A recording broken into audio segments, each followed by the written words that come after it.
ప్రేమ వివాహం చేసుకోవచ్చా? ఇప్పుడు చేసుకోవచ్చు అని అంటే కొంతమందికి ఇబ్బంది. అబ్బా ఈయన కన్నేనరా అంటారు. చేసుకోకూడదంటే ఇంకొందరికి ఇబ్బంది. అన్నం అట్లా చెప్పి వెళ్ళిపోయాడు అంటారు. ఏం చేయాలి ఇప్పుడు? నేను ఏం చేస్తానంటే నేనేం చేశానో చెప్తాను. అయిపోయిందా? ఏమంటారు? నేనేం చేశానో చెప్తే అయిపోతుందా? నేను 2000 సంవత్సరం నుండి 2011 సంవత్సరం వరకు మధ్యప్రదేశ్లో ఇందోర్ అనే పట్టణంలో మిషనరీగా ఉన్నాను. మిషనరీగా ఉండి పరిచర్య చేశాను. పరిచర్య చేసే సమయంలో నేను మా పాస్టర్ గారితో కలిసి పనిచేశాను. మా పాస్టర్ గారు చాలా భక్తిపరుడు, చాలా దేవుని రాజ్యం కోసం చాలా కష్టపడతాడు. నేను ఆయనతో కలిసి పనిచేస్తూ ఉంటే వాళ్ళ అమ్మాయి నన్ను పెళ్లి చేసుకో అని నన్ను అడిగింది. నేను మా పాస్టర్ గారికి చెప్పాను.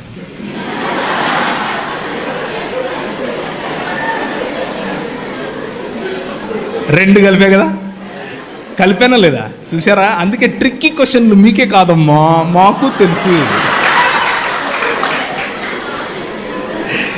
నేను మా పాస్టర్ గారికి చెప్పాను, అయ్యా మరి ఆమె నన్ను పెళ్లి చేసుకోమని అడుగుతా ఉంది, మీరు ఓకే అంటే సమయం తీసుకుని మా ఇద్దరికి కౌన్సిలింగ్ ఇవ్వండి, మేము పెళ్లి చేసుకుంటాం. లేకపోతే రేపటి నుంచి మళ్ళా దాన్ని ఏమంటారు, ఎవరికి వారే యమునా తీరే అని చెప్పాను.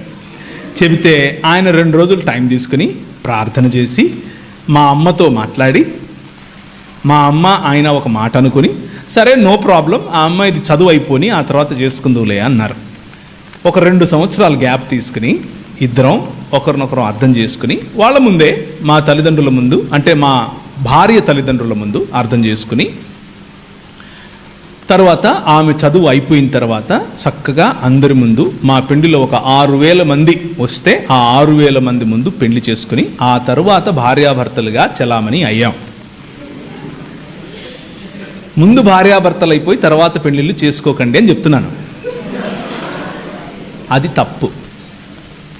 ముందు ప్రొక్లమేషన్, ఆ తర్వాత కాన్సమేషన్. అంటే మొదట ప్రకటించాలి, ఆ తరువాత ఒకటవ్వాలి.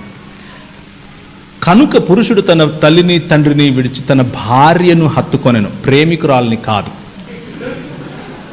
జాగ్రత్తగా వినండి. తన భార్యను హత్తుకుంటాడు, ప్రేమికురాల్ని కాదు. సో ప్రేమ తప్పు కాదు. భౌతిక సంబంధం పెండ్లి కంటే ముందు తప్పు. అది వ్యభిచారం కిందికి వస్తుంది, అది చేయకూడదు. ఇంకా క్లియర్గా ఏమని చెప్పాలనా? I hope I made it very clear. So ప్రేమ తప్పు కాదు, ప్రేమించటం తప్పు కాదు, కానీ సాంస్కృతికంగా మీకున్నటువంటి అడ్డుగోడలను ఎదిరించి నా ఇష్టం నువ్వెవరు అనేటటువంటి చేయకండి.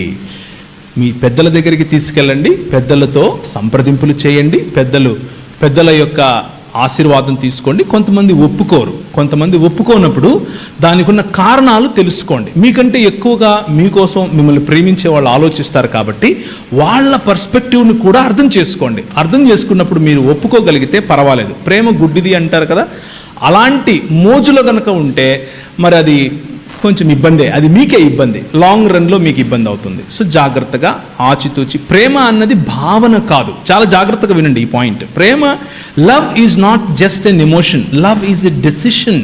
ప్రేమ అన్నది ఒక నిర్ణయం, జీవితాంతము ఉండేటటువంటి నిర్ణయం, ఎటువంటి పరిస్థితుల్లో కూడా పోకుండా ఉండేటటువంటి నిర్ణయం. ఆ నిర్ణయం తీసుకోవటానికి మీరు త్వరపడాలి, అంతేకాని భావోద్వేగాలకు లోనయ్యి ఏది చేయకూడదు. అలా చేయటం వల్ల మీకు, మీ కుటుంబానికి, మీ సంఘానికి కూడా తలవంపులు, అది మంచిది కాదు. ఇకపోతే ఆఖరి మాట, ప్రేమ వివాహాలలో, ప్రేమ వివాహాలు అన్నవి ప్రేమ వివాహాలైనా లేకపోతే తల్లిదండ్రులు కుదిర్చి చేసే వివాహాలైనా ఏవైనా సరే కులము అన్నటువంటి ప్లాట్ఫామ్ మీద చేసుకోకూడదు. లాస్ట్ టైం వచ్చినప్పుడు కూడా మిమ్మల్ని ఇట్లనే ప్రేరేపించిపోయినా, ఇప్పుడు కూడా ప్రేరేపిస్తున్నా, కులానికి వ్యతిరేకంగా నిలబడండి. TV9 వాడు నీకంటే బెటర్ క్రైస్తవుడు. ఒకవేళ మీరు కులాన్ని పాటిస్తూ ఉంటే వాడేమంటాడంటే, కులము అడిగేవాడు అడ్డగాడిదా అని వేస్తాడు టీవీలో. ఎత్తడైడా కనీసం వాడికున్న బుద్ధి కూడా మీకు లేదంటే ఇక మీ కర్మ, దానికి నేనేం చేయలేను. మళ్ళీ మీరు నేను పరలోకం పోవాలా అంటే దానికి కులం ఎత్తుకున్నవాడు పరలోకం కాదు కదా, ఏ లోకానికి పోడు. ఈ లోకంలోనూ వాడు బతకలేడు సరిగ్గా. ఎందుకంటే ఆ కులం పూసుకున్నాడు, ఆ కంపు వాడికి వస్తూ ఉంటుంది, అయినా వాడు దాన్ని సొగసు అనుకుంటాడు. కులము అడగద్దు, కులము చెప్పొద్దు, కులంలో బతకద్దు, కులంలో పెళ్ళిళ్ళు చేసుకోవద్దు. కులము అన్నది కొట్టేసి మిగిలిన అన్ని ప్రాతిపదికలు చూడండి.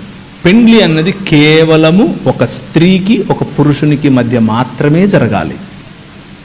అర్థమైందా? యాడమ్ అండ్ స్టీవ్ కాదు, యాడమ్ అండ్ ఈవ్. అర్థమవుతుందా?